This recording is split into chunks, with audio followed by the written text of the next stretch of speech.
दोस्तों, आपका स्वागत है डार्क मंडे पर। आज हम आपको लेकर चलेंगे एक ऐसी गली में जहां हर कदम मौत से भरा है, जहां सदियों से छिपा है एक खौफनाक राज। यह है 13वीं गली का डरावना राज, एक हवेली जहां खून से लिखी हुई कहानियां आज भी दीवारों पर जिंदा है, और एक शाप जो इंसान को जिंदा निगल लेता है। तो तैयार हो जाइए इस डरावनी यात्रा के लिए। अगर आपको हमारी कहानी पसंद आए तो लाइक, कमेंट और शेयर जरूर करें। और हां, आप में से बहुत से लोग हमारी वीडियो देखते हैं लेकिन सब्सक्राइब करना भूल जाते हैं, तो प्लीज सब्सक्राइब करें और हमारे साथ जुड़े रहें, क्योंकि डार्क मंडे पर डर कभी खत्म नहीं होता। अगर आप भी चाहते हैं कि अगली कहानी में आपका नाम लिया जाए तो चैनल को सब्सक्राइब करके अपना नाम कमेंट में जरूर लिख दें। शहर के बीचों बीच एक पुरानी, संकरी और सुनसान सड़क थी, 13वीं गली। लोग उसे शापित कहते थे। पुराने समय से ही इस गली को लेकर अनगिनत कहानियां मशहूर थीं। किसी ने कहा था कि रात में वहां से गुजरने वाला कभी वापस नहीं लौटा, तो किसी ने दावा किया था कि उसने खुद दीवारों से खून बहते देखा है। गली में बने पुराने मकान टूटे फूटे, ध्वस्त और अजीब सी गंध से भरे थे। लकड़ी के दरवाजे हवा से खुद ब खुद चरमराते, और टूटी खिड़कियों से झांकती काली खामोशी जैसे किसी को निगल लेने को तैयार रहती। लोग दिन में भी उस गली से गुजरने से डरते थे। अर्जुन, 25 साल का एक युवा पत्रकार, हमेशा रहस्यमयी और डरावनी घटनाओं के पीछे छिपे सच की तलाश करता था। उसका मानना था, हर डर के पीछे एक सच्चाई छिपी होती है और मैं उस सच्चाई को सबके सामने लाकर रहूंगा। एक दिन उसे अपने एडिटर से फोन आया। अर्जुन, शहर में एक गली है, 13वीं गली। लोग कहते हैं वहां भूत प्रेत है। हमें उस पर एक स्टोरी चाहिए। तुम तैयार हो? अर्जुन ने मुस्कुराते हुए कहा, सर, ऐसी ही तो स्टोरीज मेरे लिए बनी है, मैं जरूर जाऊंगा। अर्जुन जब गली के बारे में जानकारी जुटाने निकला तो लोगों से बात की, लेकिन जैसे ही उसने 13वीं गली का नाम लिया, लोग घबराकर चुप हो जाते। किसी ने कहा, बेटा वहां मत जाना, वो जगह शापित है। दूसरे ने चेतावनी दी, सुना है वहां रात में बच्चों के रोने की आवाजें आती है और जो भी सुनता है पागल हो जाता है। अर्जुन ने सबकी बातें ध्यान से सुनी, लेकिन उसके अंदर की जिज्ञासा और भी बढ़ गई। उसे अब यह समझ आ चुका था कि इस गली में कुछ तो ऐसा जरूर है जिसे लोग छिपा रहे हैं। शाम के समय अर्जुन अपने कैमरे और नोटबुक के साथ गली की तरफ बढ़ा। जैसे ही वहां 13वीं गली के मोड़ पर पहुंचा, उसे लगा मानो हवा अचानक भारी हो गई हो। ठंडी लहर उसके चेहरे से टकराई और उसके शरीर में सिहरन दौड़ गई। गली में अजीब सन्नाटा था। चारों ओर टूटे फूटे मकान, दीवारों पर जमी सीलन और खिड़कियों से झांकता अंधेरा। पंछियों की आवाज भी वहां सुनाई नहीं देती थी, जैसे ये जगह जिंदा लोगों के लिए बनी ही ना हो। अर्जुन ने कदम बढ़ाए। हर कदम पर उसे महसूस हुआ कि कोई अदृश्य निगाहें उसे घूर रही है। उसने खुद से कहा, डरना नहीं अर्जुन, ये सब दिमाग का वहम है, सच का पता लगाना है। अर्जुन जैसे जैसे गली में अंदर बढ़ता गया, वातावरण और अजीब होता गया। पुराने पेड़ों से झूलती टूटी रस्सियां हवा में झूल रही थीं, मानो किसी ने कभी उनका इस्तेमाल फांसी लगाने के लिए किया हो। एक मकान की खिड़की से हल्की सी दस्तक की आवाज आई, लेकिन जब अर्जुन ने मुड़कर देखा, वहां कोई नहीं था। अचानक उसे एक छोटे बच्चे की हंसी सुनाई दी। हंसी मासूम थी, लेकिन उसमें एक अजीब सी भयावह गूंज थी। अर्जुन का दिल जोर जोर से धड़कने लगा। उसने तुरंत कैमरा ऑन किया और उस दिशा में रिकॉर्डिंग शुरू की। गली के बीचों बीच एक पुराना काला और खंडहर सा घर था। उस घर की दीवारों पर अजीब से निशान बने थे जो सामान्य नहीं लग रहे थे। दरवाजे पर मोटे लोहे की जंजीर लटकी थी, मानो किसी ने अंदर बंद करने की कोशिश की हो। अर्जुन धीरे धीरे दरवाजे के पास पहुंचा और हाथ लगाते ही दरवाजा खुद ब खुद खुल गया। अंदर से ठंडी हवा का झोंका बाहर आया और अर्जुन को ऐसा लगा मानो किसी ने उसकी आत्मा को छू लिया हो। उसने गहरी सांस ली और बुदबुदाया, यही है, यही वो जगह है जहां से 13वीं गली का डरावना राज शुरू होता है। अर्जुन उस पुराने घर के बाहर खड़ा था। दरवाजा अपने आप खुल जाने के बाद भी उसने अंदर कदम नहीं रखा। उसे लगा कि इससे पहले उसे गली के इतिहास को समझना चाहिए, क्योंकि हर रहस्य का हल उसके अतीत में छिपा होता है। अगले दिन अर्जुन ने शहर की पुरानी लाइब्रेरी में खोजबीन शुरू की, लेकिन 13वीं गली के बारे में कोई लिखित दस्तावेज नहीं मिला। सिर्फ एक पुरानी अखबार की कटरन हाथ लगी जिसमें लिखा था, 1905 में 13वीं गली के 13 नंबर मकान में पूरे परिवार की रहस्यमयी मौत।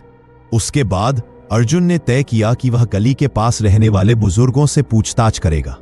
उसे एक बूढ़े आदमी मिले। नाम था गणेश बाबू। उनकी उम्र लगभग 80 साल थी और उनकी आंखों में अनगिनत रहस्य छिपे थे। अर्जुन ने नम्रता से पूछा, बाबा, क्या आप मुझे 13वीं गली के बारे में कुछ बता सकते हैं? गणेश बाबू का चेहरा अचानक पीला पड़ गया। उन्होंने कांपती आवाज में कहा, बेटा, उस गली का नाम मत लो। वहां जो हुआ था वो इंसानों का काम नहीं था। अर्जुन ने जिद की, कृपया बाबा, मैं सच्चाई जानना चाहता हूं।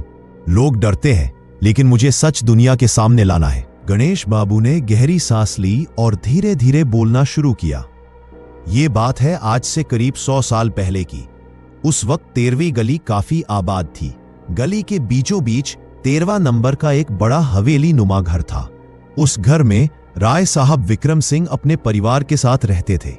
कहते हैं वह बहुत अमीर जमींदार थे, लेकिन साथ ही बेहद निर्दयी भी। उनकी हवेली से हमेशा चीखने चिल्लाने की आवाजें आती थी। गांव वाले कहते थे कि विक्रम सिंह किसी काले तांत्रिक के साथ जुड़े हुए थे। फिर एक रात पूरे परिवार का कत्ल हो गया। किसी ने नहीं देखा कि यह कैसे हुआ, लेकिन सुबह जब दरवाजा खोला गया तो नजारा डरावना था। घर के आंगन में खून से लथपथ 6 लाशें पड़ी थीं। विक्रम सिंह, उनकी पत्नी, उनके 2 बेटे और 2 बेटियां। लेकिन सबसे डरावनी बात यह थी कि दीवारों पर खून से बने मंत्र लिखे हुए थे और घर के बीचों बीच एक बड़ा काला त्रिकोण बना था, मानो किसी अनुष्ठान के लिए। लोगों ने कहा कि यह काम इंसान का नहीं हो सकता। शक उस तांत्रिक पर गया, लेकिन वह भी रहस्यमयी तरीके से गायब हो गया। उसके बाद से वह गली वीरान हो गई। गणेश बाबू की आवाज कांप रही थी। उन्होंने आगे कहा, बेटा, तब से उस गली में आत्माएं भटकती हैं। रात के अंधेरे में वहां से बच्चों के रोने और औरतों की चीखने की आवाजें आती हैं। कुछ लोगों ने तो विक्रम सिंह की पत्नी को सफेद साड़ी में देखा है, जो खून से सनी हुई थी। लोग कहते हैं कि उस तांत्रिक ने हवेली को बलि का स्थान बना दिया था और जब तक उसका अधूरा अनुष्ठान पूरा नहीं होगा, तब तक गली का शाप कभी खत्म नहीं होगा। अर्जुन ने ध्यान से हर बात नोट कर ली। उसका दिल तेजी से धड़क रहा था। अब उसके सामने सवाल था, क्या वाकई उस हवेली में तांत्रिक ने अनुष्ठान किया था? क्या वहां मरे हुए लोगों की आत्माएं आज भी भटक रही हैं? लेकिन एक बात साफ थी, अगर सच्चाई सामने लानी है तो उसे उस हवेली के अंदर कदम रखना ही होगा। अर्जुन ने मन ही मन निश्चय कर लिया, आज रात मैं 13 नंबर हवेली के अंदर जाऊंगा। कैमरे में सब रिकॉर्ड करूंगा। चाहे जो भी हो, सच का सामना करना ही होगा। उसे अंदाजा नहीं था कि यह निर्णय उसकी जिंदगी हमेशा के लिए बदल देगा, क्योंकि वह सिर्फ एक हवेली में कदम नहीं रखने जा रहा था, बल्कि एक ऐसे शाप में उतरने जा रहा था जो 100 साल से खून मांग रहा था। अर्जुन ने तय कर लिया था कि अब पीछे हटना नहीं है। वो एक पत्रकार था और उसकी सबसे बड़ी ताकत उसकी जिज्ञासा थी। शाम ढलते ही उसने अपना बैग तैयार किया, एक Handycam, recording device, notebook, torch और मोबाइल। उसने एडिटर एडिटर को सिर्फ इतना बताया, मैं आज रात 13वीं गली में जाने वाला हूं। अगर सुबह तक मैं वापस ना आऊं तो समझ लेना कि वहां सचमुच कुछ है। एडिटर ने हंसकर कहा, पागल मत बन अर्जुन, लेकिन हां, अगर तू सच लाएगा तो ये स्टोरी हेडलाइन बनेगी। रात के 10 बजे अर्जुन फिर से 13वीं गली के दरवाजे पर खड़ा था। पूरा शहर सो चुका था। गली में कुत्तों तक की आवाज नहीं आ रही थी। जैसे ही उसने कदम रखा, ठंडी हवा का झोंका आया। उसके पीछे जैसे किसी ने फुसफुसाकर कहा, मत जा। अर्जुन ने पीछे मुड़कर देखा, वहां कोई नहीं था। उसने गहरी सांस ली और आगे बढ़ गया। गली के बीच पहुंचकर वह उस हवेली के सामने खड़ा हो गया। जंजीरों से बंधा दरवाजा आज भी अधखुला था, जैसे हवेली किसी का इंतजार कर रही हो। अर्जुन ने कैमरा ऑन किया और बोला, आज 100 साल बाद मैं इस हवेली में कदम रखने वाला पहला इंसान हूं। देखते हैं इसके अंदर क्या है। जैसे ही उसने दरवाजा धक्का दिया, वह धीरे धीरे कराहता हुआ खुल गया। अंदर घुप अंधेरा था। टॉर्च की रोशनी डालते ही धूल के कण हवा में उड़ने लगे। हवेली के अंदर हर चीज जर्जर थी। फर्श पर टूटी हुई लकड़ी, पुरानी जंग लगी कुर्सियां और दीवारों पर सीलन। लेकिन सबसे अजीब बात यह थी कि कमरे में अभी भी खून के धब्बे दिखाई दे रहे थे। इतने सालों बाद भी वे गायब नहीं हुए थे। अर्जुन ने कैमरे से रिकॉर्डिंग शुरू की। अचानक उसे ऊपर वाली मंजिल से किसी के चलने की आवाज आई, धीमी लेकिन साफ। ठक ठक ठक। उसका दिल तेजी से धड़कने लगा। उसने खुद से कहा, यह हवा होगी या शायद लकड़ी टूट रही होगी, लेकिन उसके कैमरे की स्क्रीन पर एक परछाई साफ दिख रही थी। अर्जुन सीढ़ियों की ओर बढ़ा। जैसे ही उसने पहला कदम रखा, ऊपर से बच्चों की खिलखिलाहट सुनाई दी। वह हंसी मासूम थी लेकिन डरावनी, जैसे कोई बच्चा खिलौनों से खेल रहा हो। अर्जुन के पसीने छूट गए। उसने कांपती आवाज में कहा, कौन है वहां? कोई जवाब नहीं आया, बस वही हंसी। और फिर अचानक सन्नाटा। ऊपर जाकर उसने देखा कि एक पुराने कमरे में बड़ा आईना रखा है। उसने टॉर्च उस पर डाली। आईने में उसने खुद को देखा, लेकिन कुछ अजीब था। आईने में उसका चेहरा तो दिख रहा था, लेकिन उसके पीछे एक छोटी लड़की खड़ी थी, लाल फ्रॉक पहने, बाल बिखरे हुए और आंखें खाली। अर्जुन ने पलटकर देखा, पीछे कोई नहीं था। जब उसने दोबारा आईने में झांका तो लड़की के होंठ हिल रहे थे, मानो वो कह रही हो, बचाओ। अर्जुन का दिल जोर से धड़कने लगा। उसने तुरंत कैमरा आईने पर फोकस किया, लेकिन रिकॉर्डिंग में सिर्फ धुंधलापन दिख रहा था। अचानक पूरा घर कांपने लगा। दरवाजे अपने आप बंद हो गए, खिड़कियां जोर जोर से टकराने लगी और सीढ़ियों से किसी के तेज कदमों की आवाज नीचे उतरने लगी। अर्जुन ने भागकर दरवाजा खोलना चाहा, लेकिन दरवाजा बंद हो चुका था।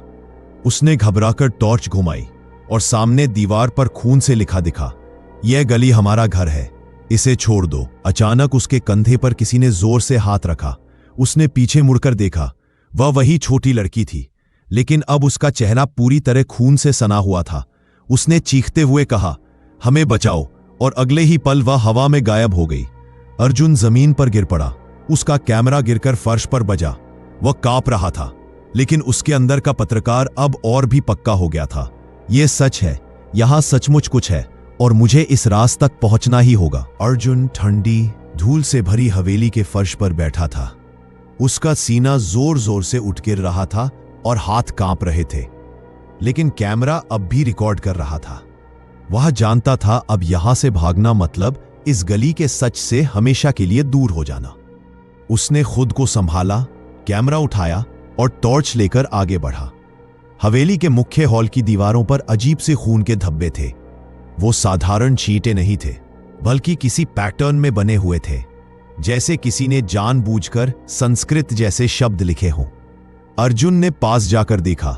दीवार पर लिखा था, बलि अधूरी है, रक्त अधूरा है। शब्द ताजा खून जैसे चमक रहे थे, जबकि यह घटना 100 साल पहले की थी। अर्जुन की रीढ़ की हड्डी में सिहरन दौड़ गई। अचानक उसे किसी महिला की कराहने की आवाज सुनाई दी। वो आवाज धीरे धीरे तेज होती गई, मानो कोई बहुत कष्ट में हो। अर्जुन उस आवाज के पीछे भागा और हवेली के एक छोटे कमरे में पहुंचा। कमरे की दीवार पर किसी ने खून से हाथ के निशान बनाए हुए थे, जैसे कोई औरत दीवार पर हाथ मार मार कर मदद मांग रही हो। हवा में खून की गंध तैर रही थी। अर्जुन का गला सूख गया। उसने रिकॉर्डिंग में कहा, यहां जरूर कोई आत्मा फंसी हुई है, शायद वो ही मुझसे मदद मांग रही है। अचानक कमरे के बीच धुंध सी बनने लगी। धुंध धीरे धीरे आकार लेने लगी और उसमें से एक औरत की परछाई उभर आई। उसका चेहरा पीला, आंखें गहरी काली और होठ सीलने जैसे लगे। वो खून से सनी सफेद साड़ी में थी। अर्जुन की सांसें थम गईं। वो औरत सीधे उसकी तरफ देख रही थी। उसके होंठ हिल रहे थे, लेकिन आवाज नहीं निकल रही थी। फिर अचानक दीवार पर खून से नए शब्द उभर आए, हमें मुक्त करो। अर्जुन ने कांपती आवाज में पूछा, तुम कौन हो? तुम्हें किससे मुक्ति चाहिए? जवाब में दरवाजा अपने आप बंद हो गया और कमरे में बच्चों की हंसी गूंजने लगी। वही लड़की जिसे अर्जुन ने आईने में देखा था, अचानक उसके सामने खड़ी थी, लेकिन अब उसका चेहरा कम डरावना और ज्यादा दर्द से भरा हुआ था। उसने धीरे धीरे कहा, हम सब फंसे हुए हैं।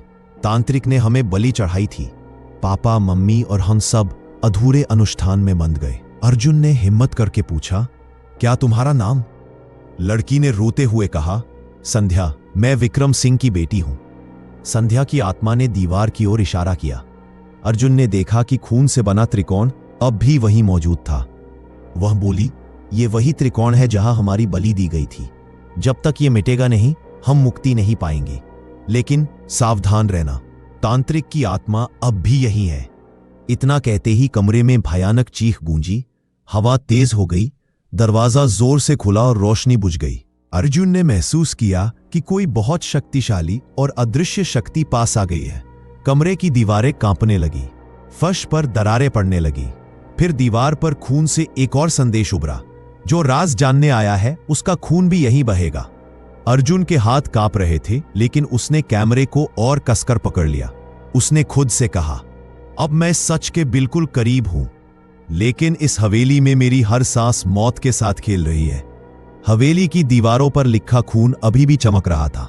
अर्जुन का गला सूख चुका था, पर उसकी आंखों में जिज्ञासा पहले से कहीं ज्यादा थी।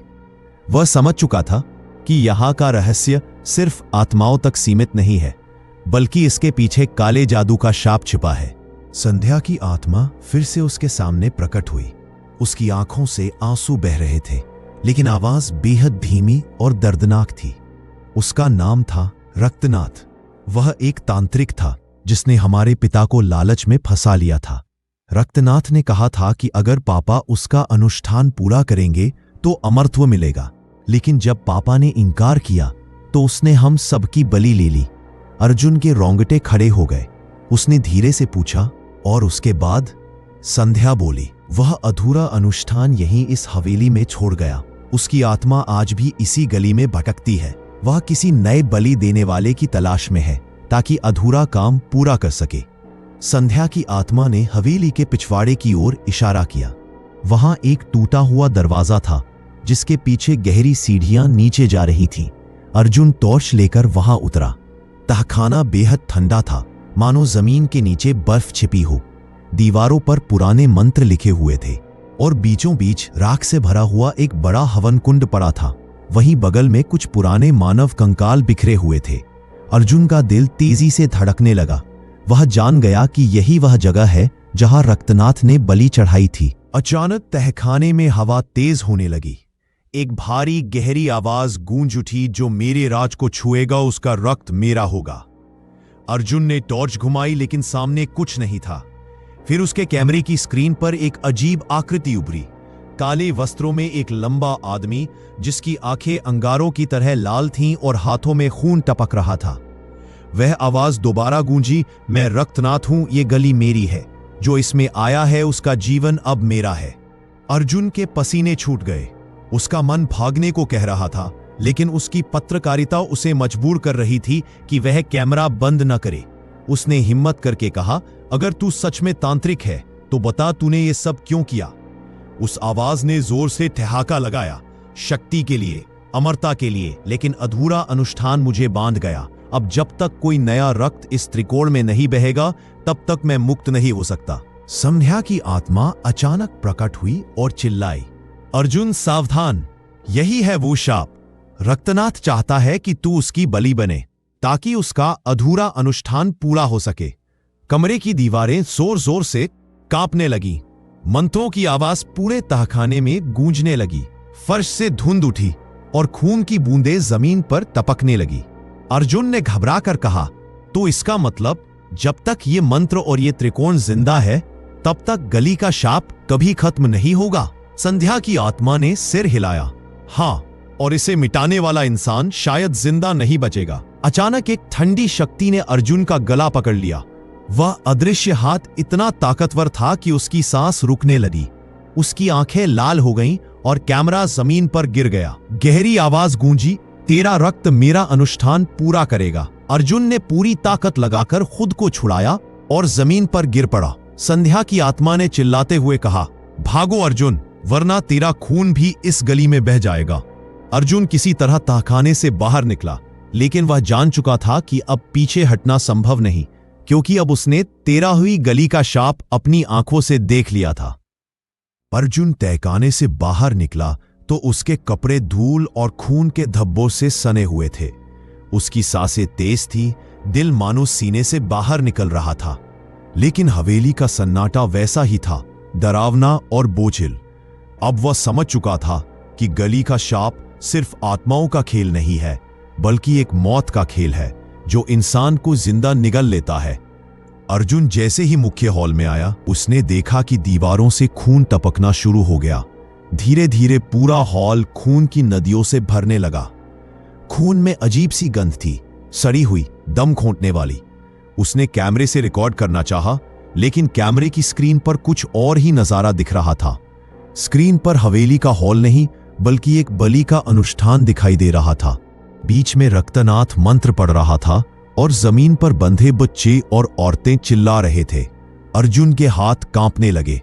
वह समझ गया कि कैमरा अब सिर्फ हकीकत नहीं, बल्कि अतीत का सच भी दिखा रहा है। अचानक कमरे की एक कोने से लकड़ी का पुराना खिलौना गाड़ी अपने आप चलने लगा। पहले धीरे धीरे, फिर तेज तेज, फिर ऊपर से गेंद गिरी और अपने आप उछलने लगी। कमरे में बच्चों की हंसी गूंज उठी, लेकिन इस बार हंसी में मासूमियत नहीं थी, बल्कि खून की प्यास थी।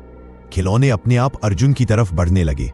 गाड़ी जोर से उसके पैरों से टकराई और गेंद उसके चेहरे पर लगी। अर्जुन पीछे हटते हुए बोला, "ये क्या है? कौन हो तुम?" दीवार पर खून से लिखा उभरा, "हम रक्तनाथ की सेना है।" अर्जुन ने दरवाजा खोलने की कोशिश की, लेकिन जैसे ही उसने हैंडल पकड़ा, दरवाजा गायब हो गया। अब चारों ओर बस दीवारें थी। उसने दूसरी तरफ भागा, वहां दरवाजा मिला। उसने खोला, लेकिन वो फिर उसी कमरे में वापस आ गया। ये हवेली अब भूल भुलैया बन चुकी थी। हर दरवाजा उसे वही घुमा रहा था। ये स्पष्ट था कि हवेली अब उसके साथ खेल रही थी। अचानक उसके चारों ओर सफेद धुंध बनने लगी। धुंध से दर्जनों परछाइयां निकल आईं। औरतें, बच्चे, बूढ़े, सबके चेहरे खून से सने हुए थे। उनकी आंखें खोखली थी और वे सब एक साथ चिल्लाए, "हमारा खून, हमें मुक्ति दो।" अर्जुन ने टॉर्च उठाई, लेकिन रोशनी उन पर पड़ते ही बुझ गई। अब वह पूरी तरह अंधेरे में था। अंधेरे में अचानक किसी ने उसकी कलाई पकड़ ली। वह ठंडी और हड्डी जैसी पतली थी। उसने झपके से हाथ छुड़ाने की कोशिश की, लेकिन पकड़ और कसती गई। फिर उसके कानों में गहरी आवाज गूंजी, "तू भाग नहीं सकता। तू ही वह जो मेरा अधूरा अनुष्ठान पूरा करेगा।" यह रक्तनाथ की आवाज थी। अर्जुन बेतहाशा भागने लगा, लेकिन हर दरवाजा उसे उसी हॉल में वापस लाता। फर्श पर अचानक दरार पड़ी और नीचे खाई जैसी गहराई दिखी। उस खाई से चीखों की गूंज उठी, मानो सैकड़ों आत्माएं कैद हों। अर्जुन फर्श से फिसलते फिसलते बचा। उसने दीवार पकड़ी, लेकिन दीवार से खून बह रहा था, जिसने उसके हाथ लाल कर दिए। उसे लगा कि हवेली अब उसे पूरी तरह निगल लेगी। इसी डरावनी स्थिति में अचानक संध्या की आत्मा उसके सामने आई। उसकी आंखों में आंसू थे। उसने अर्जुन से कहा, "हार मत मानो, हम सब तुम्हारा इंतजार कर रहे हैं। अगर तू सच जान लेगा तो शायद हमें मुक्ति मिले।" पर अर्जुन हांफते हुए बोला, "पर मैं कैसे करूंगा ये सब? ये हवेली मुझे मार डालेगी।" संध्या बोली, "तुम्हें तहखाने के नीचे छिपा वो गुप्त कमरा ढूंढना होगा। वहीं रक्तनाथ का असली रहस्य छिपा है।" इतना कहते ही उसकी आत्मा फिर गायब हो गई। अब अर्जुन समझ चुका था कि मौत का यह खेल खत्म करने का सिर्फ एक ही रास्ता है, हवेली के सबसे गहरे राज को ढूंढना। हवेली की दीवारें लगातार कराह रही थीं। हर दरवाजा, हर खिड़की एक काले जाल में बदल चुका था। अर्जुन अब समझ गया था कि अगर उसे जिंदा बाहर निकलना है तो उसे सीधे उस राक्षसी आत्मा से टकराना ही पड़ेगा, रक्तनाथ से। संध्या की आत्मा द्वारा बताए गए संकेत पर अर्जुन फिर से तहखाने में लौटा।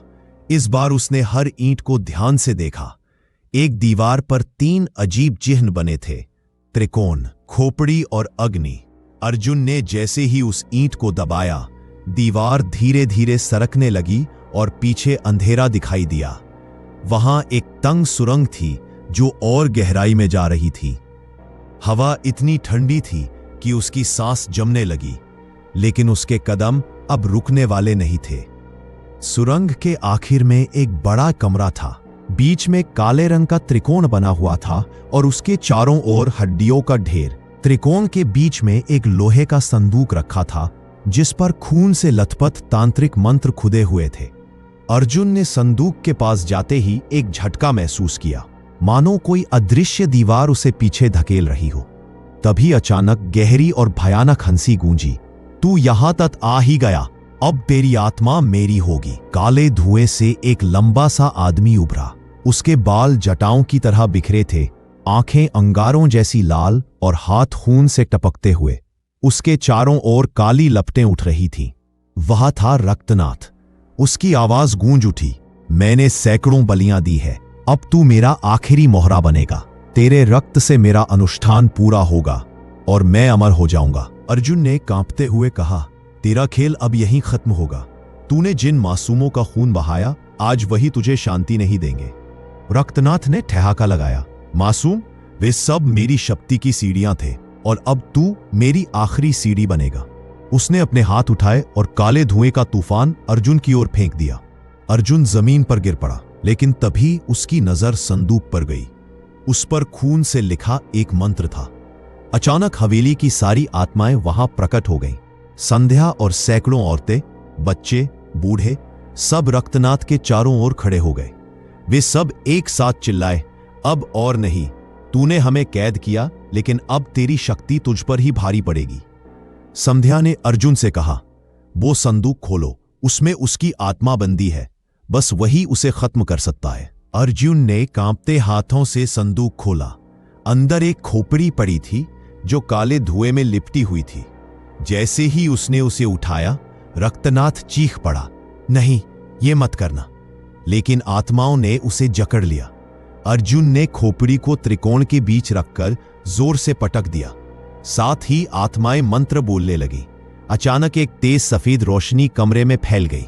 रक्तनाथ दर्द से चिल्लाया और उसकी आत्मा धुएं में जलकर राख हो गई। कमरा हिलने लगा। हवेली की दीवारें दरक गईं। सभी आत्माएं धीरे धीरे मुस्कुराती हुई अर्जुन को देखती रही। संध्या ने कहा, तुमने हमें मुक्त कर दिया, अब हम शांति से जा सकते हैं। धीरे धीरे सभी आत्माएं गायब हो गईं। हवेली अब पूरी तरह खामोश थी। अर्जुन अकेला खड़ा था, लेकिन उसकी आंखों में संतोष था। उसने कैमरा उठाया और कहा, यह कहानी सिर्फ एक गली का राज नहीं, ये सबूत है कि लालच और काले जादू का अंत हमेशा विनाश ही होता है। हवेली अब अंधेरे में डूबी खड़ी थी, लेकिन भीतर की खामोशी अलग थी। अब वहां चीखें, कराहें और खून की गंध नहीं थी। मानो सदियों से कैद आत्माएं अंततः मुक्त हो चुकी थी।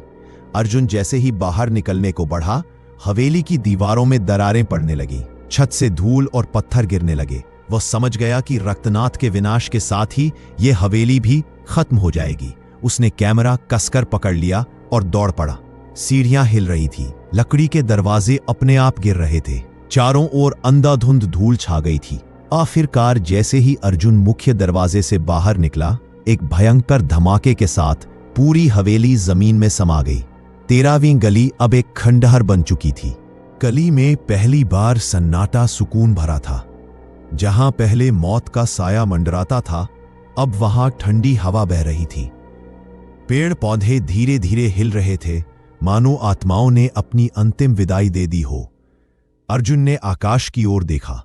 उसे लगा जैसे संध्या और बाकी आत्माएं मुस्कुराते हुए स्वर्ग की ओर जा रही हों। अगली सुबह अर्जुन ने अपना पूरा रिकॉर्ड किया हुआ फुटेज मीडिया चैनलों को सौंपा। उसकी रिपोर्ट 13वीं गली का डरावना राज देश भर में चर्चा का विषय बन गई। लोगों ने पहली बार जाना कि उस गली का खौफ क्यों था और कैसे एक तांत्रिक की काली महत्वाकांक्षा ने पूरी बस्ती को नरक बना दिया था। सरकार ने उस जगह को सील कर दिया और स्थानीय लोगों ने राहत की सांस ली। अब उन्हें वहां से किसी रोने या चीखने की आवाज नहीं आती थी। रात को अर्जुन अपने कमरे में बैठा था। उसकी आंखों के सामने अब भी हवेली की घटनाएं घूम रही थीं। उसने कैमरे को बंद करते हुए खुद से कहा, सच कितना भी डरावना क्यों न हो, अगर उसे उजागर कर दिया जाए तो वह अंधेरा कभी भी इंसान पर हावी नहीं हो सकता। लेकिन जैसे ही उसने कैमरा मेज पर रखा, उसकी स्क्रीन अपने आप जल उठी और उस पर सिर्फ एक ही शब्द खून से लिखा हुआ दिखा, अभी खेल खत्म नहीं हुआ। अर्जुन के रोंगटे खड़े हो गए। क्या सचमुच रक्तनाथ पूरी तरह खत्म हो चुका था, या फिर उसकी आत्मा अब भी कहीं भटक रही थी?